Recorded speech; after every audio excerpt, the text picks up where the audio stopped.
19:38 എറണാകുളത്ത് നിന്നും ഓക്ക വരെ പോകുന്ന എറണാകുളം ഓക്ക എക്സ്പ്രസ് എറണാകുളം ജംഗ്ഷൻ ഒന്നാമത്തെ പ്ലാറ്റ്ഫോമിൽ നിന്നും 20:25.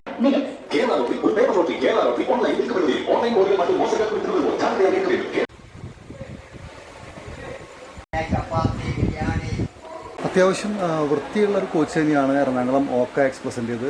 നമുക്ക് കിട്ടിയത് ഒരു സൈഡ് ലോവർ ബർത്താണ്. ഞാൻ എപ്പോഴും പ്രിഫർ ചെയ്യാറുള്ളത് ലോവർ ബർത്താണ്. പക്ഷേ ഇത്തവണ നമ്മൾ അവസാന സമയമാണ് ബുക്ക് ചെയ്തത് എന്നുകൊണ്ട് തന്നെ നമുക്ക് സൈഡ് ലോവർ ബർത്താണ് കിട്ടിയത്. ഞാൻ ആദ്യമായി പോകുന്നൊരു സംസ്ഥാനമാണ് ഗുജറാത്ത്. അതുകൊണ്ട് തന്നെ എല്ലാ ആകാംക്ഷയും എനിക്കുണ്ട്. ഒപ്പം ആ കാഴ്ചകളിലേക്ക് നിങ്ങളെ കൂടി ഞാൻ കൂടെ കൂട്ടുകയാണ്. സ്വാഗതം.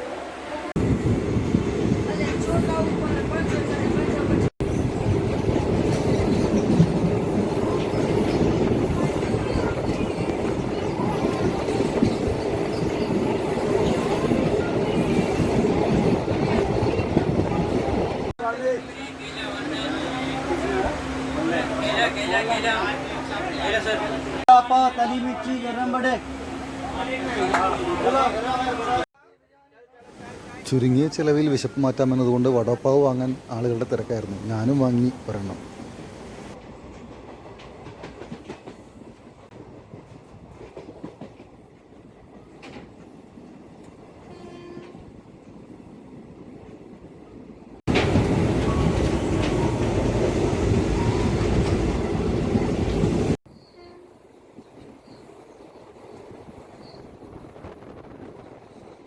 കൊങ്കൺ പാത ഏവരെയും സന്തോഷിപ്പിക്കുന്ന കാഴ്ചകൾ സമ്മാനിക്കുന്ന ഒന്ന് തന്നെയാണ്.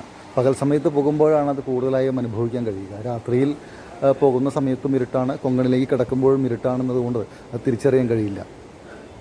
അതേസമയം പകൽ സമയത്താണെങ്കിൽ കൊങ്കണിലേക്ക് പെട്ടെന്ന് നമ്മൾ കടക്കുമ്പോഴുണ്ടാകുന്ന ആ ഒരു ശബ്ദ വ്യത്യാസവും അതുപോലെ ആ പെട്ടെന്ന് ബോഗികൾക്കുള്ളിലേക്ക് ഇരുട്ട് പടരുന്നതും എല്ലാം ഒരു പ്രത്യേക അനുഭവമാണ്. അത് കഴിഞ്ഞ് ആ പാതയിൽ നിന്നും പെട്ടെന്ന് പുറത്തേക്ക് കടക്കുമ്പോൾ പ്രകാശരശ്മികൾ ഇങ്ങനെ അരിച്ചിറങ്ങി വരുന്ന ഒരു കാഴ്ചയുണ്ട്. വളരെ മനോഹരമായ ഒന്ന് തന്നെയാണ്.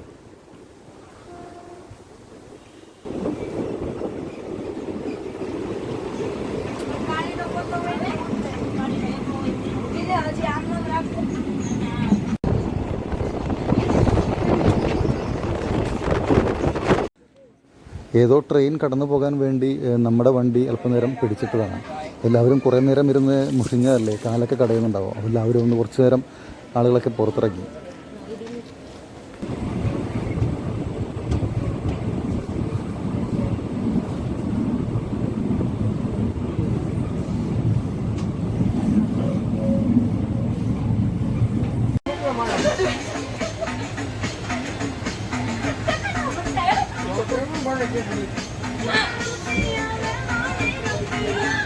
ഈ യാത്രയെ ഏറ്റവും മനോഹരമാക്കിയത് ഇവർ തന്നെയാണെന്ന് പറയേണ്ടി വരും. കാരണം ഈ യാത്രയിലുടനീളം ഡാൻസും പാട്ടുമൊക്കെയായി ഇവർ സ്വയം യാത്ര ആസ്വദിക്കുന്നതിനോടൊപ്പം തന്നെ കോച്ചിലെ മറ്റുള്ളവർക്കും വലിയ ആവേശവും സന്തോഷമൊക്കെ നൽകുന്നുണ്ടായിരുന്നു.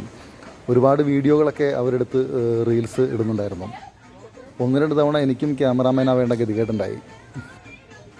ഗുജറാത്തികളായ കോളേജ് വിദ്യാർത്ഥിനികളാണിവർ. ഏതോ പ്രോഗ്രാം കഴിഞ്ഞ് മടങ്ങുകയാണ്.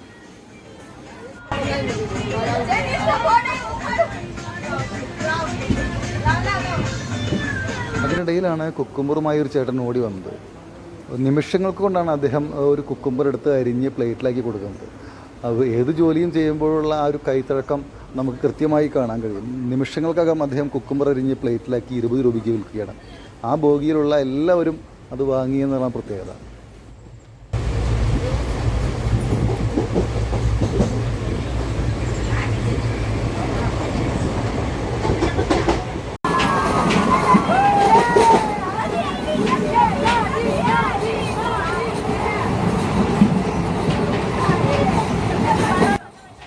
മുപ്പത് മണിക്കൂർ നീണ്ട യാത്രയെ കേവലം 6 മിനിറ്റിനുള്ളിലാക്കി ചുരുക്കി നിങ്ങൾ ആരെയും ബോറടിപ്പിക്കാതെ അതിൻ്റെ ഒരു ഹ്രസ്വമായ ചിത്രം നൽകാനാണ് ഞാൻ ശ്രമിച്ചത്. എന്തായാലും നമ്മൾ ഇവിടെ സൂറത്തിലെത്തിക്കഴിഞ്ഞു. കനത്ത മഴയാണ് സൂറത്തിലെത്തിയ നമ്മളെ കാത്തിരുന്നത്.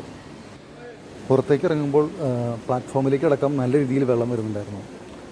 പിന്നെ പ്ലാറ്റ്ഫോമിലൂടെ മെയിൻ എൻട്രൻസിനടുത്തേക്ക് നടക്കുമ്പോൾ പല സ്ഥലത്തും മേൽക്കൂര ഇല്ലാത്തതിനാൽ അവിടെയും നനയേണ്ടി വന്നു.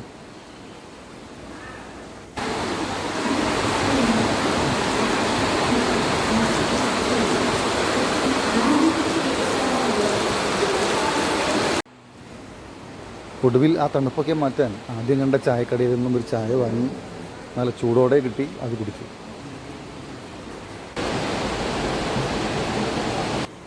പിന്നീട് പോയത് താമസ സൗകര്യത്തിന് വേണ്ടിയിട്ടായിരുന്നു. റെയിൽവേ സ്റ്റേഷനിൽ തന്നെ ഡോർമെറ്ററികളെയാണ് പലപ്പോഴും ഞാൻ ആശ്രയിക്കാറുള്ളത്. അതിനുവേണ്ടി ഒന്ന് ശ്രമിച്ചു നോക്കിയെങ്കിലും അത് കൃത്യമായി ലഭിച്ചില്ല. താഴെ പോയി ബുക്ക് ചെയ്താൽ ലഭിക്കുമെന്ന് പറഞ്ഞെങ്കിലും ആ ഉദ്യോഗസ്ഥർ വേണ്ട രീതിയിൽ സഹകരിച്ചില്ല.